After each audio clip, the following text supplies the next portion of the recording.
Ladies and gentlemen, I would like to summarize for you the meeting that I have just had with the bipartisan leaders, which began at 8 o'clock and was completed 2 hours later. I began the meeting by making this statement, which I think needs to be made to the nation. America's public enemy number one in the United States is drug abuse. In order to fight and defeat this enemy, it is necessary to wage a new all-out offensive. So, first of all, do you feel like sending people to rehab in terms of when they get caught with drugs in small amounts is better than our regular prison system? In your opinion, is it more effective?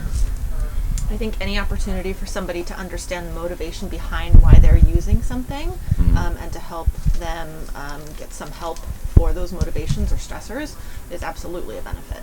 Yeah.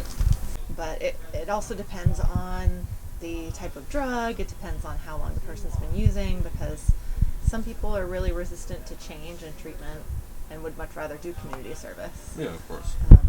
So a penalty, I guess, can be helpful in certain cases. Yeah.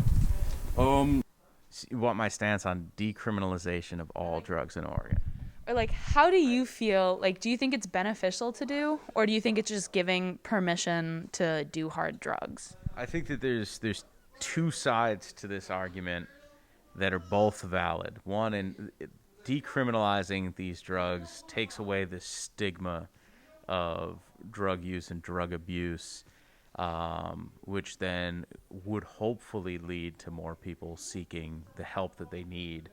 The other side, though, is that by decriminalizing them, you take away the consequence, which could enable these drug users to act without any sort of recourse whatsoever, and could also lead to